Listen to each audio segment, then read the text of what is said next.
देश में लोकसभा चुनाव के तीसरे चरण की लड़ाई अपने आखिरी दौर में पहुंच चुकी है।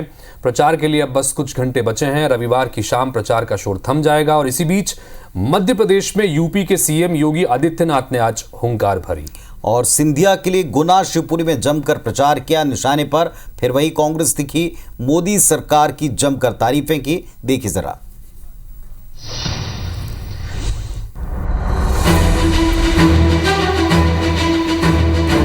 हमारे महाराज योगी जी हैं तो कर्म योगी और योगी का संगम। यहाँ से श्रीमंत ज्योतिरादित्य सिंधिया जी को भारी बहुमत से विजयी बना के भेजेंगे। लोकसभा चुनाव के तीसरे चरण में मध्य प्रदेश की अगर कोई सीट सबसे ज्यादा सुर्खियों में है तो वो गुना लोकसभा सीट है। ज्योतिरादित्य सिंधिया यहां से एक बार फिर से मैदान में है। प्रचार के आखिरी दौर में यूपी के सीएम योगी आदित्यनाथ और केंद्रीय मंत्री ज्योतिरादित्य सिंधिया की जुगलबंदी देखने को मिली।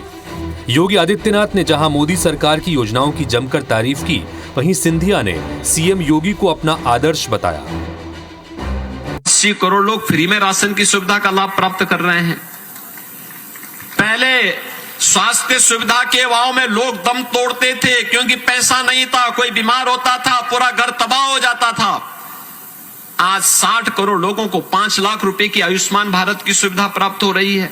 हमारे योगी जी मेरे सामने है, उनके उदाहरण से मैं प्रेरणा लेता हूं और जो पथ उन्होंने उत्तर प्रदेश में दिखाया है उनका अनुसरण करते हुए अशोकनगर में भी सफाई का झाड़ू मैं लगाऊंगा। योगी आदित्यनाथ और ज्योतिरादित्य सिंधिया के भाषण में इस चुनाव के राष्ट्रीय महत्व की झलक भी साफ दिखाई दी। सिंधिया ने जहां इसे देश के भविष्य का चुनाव बताया, वहीं योगी आदित्यनाथ बोले कि पीएम मोदी के नेतृत्व का ही कमाल है कि पड़ोसी देश पाकिस्तान भारत से खौफ खाता है।